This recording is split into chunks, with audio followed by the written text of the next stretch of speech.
Corona संक्रमण के संकट के बीच राजस्थान के जैसलमेर में तनोट बबलियान इलाके में टिड्डियों के दोबारा दिखाई देने के बाद पंजाब के किसान भी घबरा गए हैं। इस बार गर्मी में टिड्डियों का प्रकोप बढ़ने की आशंका बढ़ गई है। माना जा रहा है कि गर्मी में हॉर्न ऑफ अफ्रीका से उठने वाले टिड्डियों का तूफान Yemen, Bahrain, Kuwait, Qatar, Iran, Saudi Arabia, Pakistan होते हुए भारत तक आ सकता है। टिड्डियां अपने रास्ते में प्रजनन करते हुए आगे बढ़ती हैं, इसलिए इनके हमले के कई दौर आ सकते हैं। इससे भारत में राजस्थान के अलावा पंजाब, हरियाणा और सिंध, गंगा का मैदानी इलाका खतरे में माना जा रहा है। अगर यह आशंका सही साबित हुई तो खाद्यान्न सुरक्षा के लिए संकट बन सकता है। जाहिर है कि सरकारों को कोरोना के साथ टिड्डियों से निपटने के दोहरे मोर्चे पर अब काम करना होगा। हालांकि टिड्डियों के हमले से पंजाब के किसान डरे हुए हैं। उन्हें कपास की फसल इनके निशाने पर दिखाई दे रही है। और इस खबर पर और ज्यादा बातचीत के लिए हमारे साथ फोन लाइन पर जुड़ गए हैं डॉक्टर KL गुर्जर, जो कि डेप्यूटी डायरेक्टर हैं locust division, directorate of plant protection, quarantine and storage, Faridabad से। स्वागत है सर आपका किसान बुलेटिन में। सबसे पहले ये बताइए कि जिन जिन पॉकेट्स पर टिड्डियों का खतरा मंडरा रहा है, श्री गंगानगर हो गया राजस्थान का या फजल का पंजाब का, किस तरह की तैयारी है लोकस्ट ऑर्गेनाइजेशन, वार्निंग ऑर्गेनाइजेशन की जमीन पर? हाँ जी, प्रेजेंटली जो लोकस्ट के हॉपर्स, जो निम्फ जिनको बोलते हैं, वो अभी इनकर्जन हो रहा है श्री गंगानगर के एक हिंदुवल कोट जो BOP है और एक फाजिलका के रूपनगर BOP है, जो बॉर्डर है उसके ऊपर।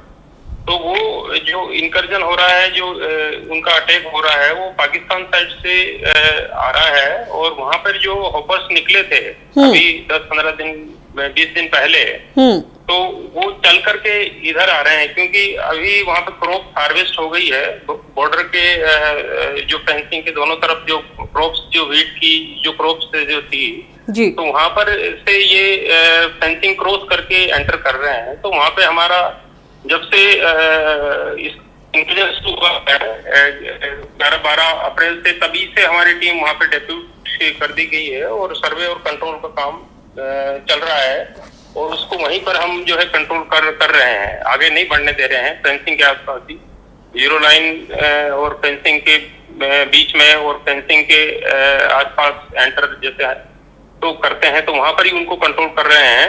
और ये वो हॉपर्स हैं जो कि पिछली बार जो फरवरी में जो कंट्रोल किया था और जो अटैक किया था इमेच्योर अडल्ट्स का, और वो हमारे यहाँ पूरी तरह से कंट्रोल कर दिए गए थे। और वो बाद में वहां पे जाके ब्रीडिंग कर दिया था पाकिस्तान के जो उस एरिया में, बॉर्डर के एरियाज में। और वो वहां से इमर्ज होकर के, और वो अभी कुछ बड़े होकर के सेकेंड, थर्ड इंस्टार में, और वो एंटर कर रहे हैं। ये बताइए कि कितना एरिया कवर कर लिया है? छिड़काव, केमिकल स्प्रे और छिड़काव की बात की जा रही है। कहा जा रहा है कि कुछ 1500 एकड़ पर काबू पा लिया गया है छिड़काव के जरिए। हाँ जी, वो इतना एरिया हमने कवर कर दिया है, 1500 एकड़ से भी ज्यादा। बट वो एक्चुअली इतना बड़े लेवल पर नहीं है, वो स्केटर्ड है। और वो इनका जो खतरा है, जो ये वो पॉपुलेशन जो बची हुई उस समय की जो ब्रीडिंग कर गई थी, और वही पॉपुलेशन जो बॉर्डर के आसपास ब्रीड करके निकली थी, वही पॉपुलेशन है। ये बड़े लेवल पे हमला अभी इसकी कोई संभावना वहां पर नहीं है। सर, ऐसा कहा जा रहा है कि अब कोरोना का समय है, संकट है सिर पर, और 2 फ्रंट पर युद्ध चल रहा है एक तरीके से, कोरोना और दूसरा अगर ये एक बड़ी चुनौती देखी जा रही है, जिस तरह का खतरा मंडरा रहा है। कहा जा रहा है कि मई में एक पॉसिबल अटैक हो सकता है।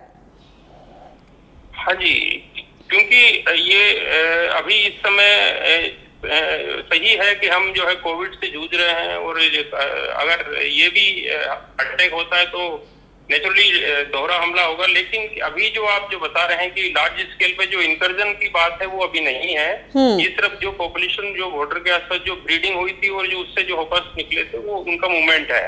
और उसको हम वॉच करके और सर्वे करके कंट्रोल कर रहे हैं।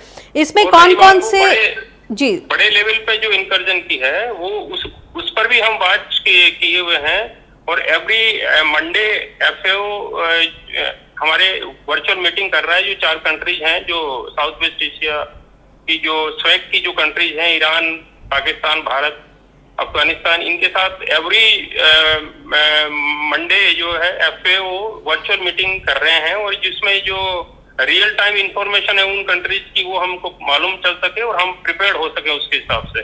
जी। तो ये जो अभी जो ज्यादा है ब्रीडिंग और वो उनका नंबर्स, वो ईरान में, साउथर्न ईरान में और बलूचिस्तान के और ईरान के बॉर्डर पे, वहां पर इनकी पॉपुलेशन है अभी। कुछ एडल्ट हैं, कुछ मैच्योर एडल्ट हैं, कुछ हॉपर्स हैं।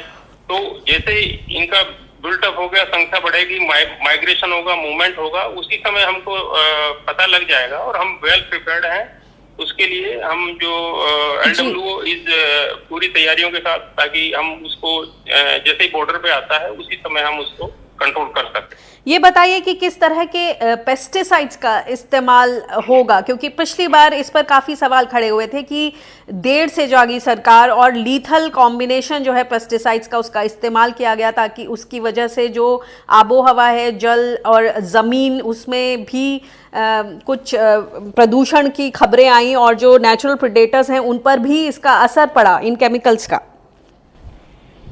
जी देखिए, अभी हम जो LWO जो कंट्रोल कर रहे हैं ग्राउंड टीम से, उसमें मेलाथियन 96% ULB का छिड़काव कर रहे हैं। मेलाथियन 96% जो ऑर्गेनोफॉस्फेट केमिकल है, वो अभी जो केमिकल स्प्रे जो भी इसके लिए अवेलेबल है उनमें रादर सेफ है। मेलाथियन जो है वो उनकी अपेक्षाकृत जो है दूसरे जो केमिकल्स हैं उससे उनकी तुलना में ये सेफ है, और इसका ज्यादा लंबे समय तक परसिस्टेंट या इफेक्ट नहीं रहता है, इसका जो है इतना नहीं रहता। जी, एक और बात, जो डेविड बेस्ले हैं, एग्जीक्यूटिव डायरेक्टर हैं UN वर्ल्ड फूड प्रोग्राम में, उन्होंने वार्न किया है कि इस पेंडेमिक, कोरोना पेंडेमिक के बीच में अब हंगर पेंडेमिक, एक भूखमरी के जो हालात हो गए हैं, उसको देखते हुए इस पर नियंत्रण करना बेहद ज़रूरी हो गया है, क्योंकि हम सभी जानते हैं कि टिड्डियों की जो खुराक है वो बहुत ही ज़बरदस्त है। कहा जाता है कि 40 करोड़ अगर टिड्डी हो 1 स्क्वायर किलोमीटर में, तो कुछ 35,000 लोगों के लायक खाना खा जाते हैं एक दिन में।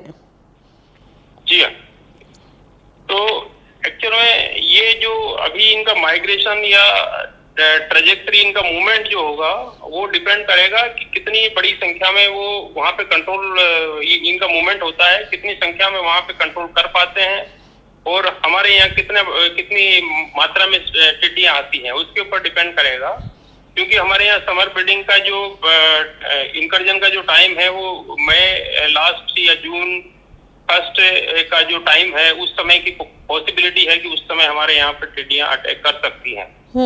तो उसके ऊपर है, डिपेंड करता है। और नेचुरली अभी हॉर्न ऑफ अफ्रीका में जो संकट है, वहां पे जितनी संख्या में, बड़ी संख्या में टिड्डियां हैं, वो नेचुरली फूड क्राइसिस तो पैदा कर ही रही हैं, और अगर इसको कंट्रोल नहीं करते हैं तो ये एक बहुत बड़ा उसके लिए फूड क्राइसिस होगा।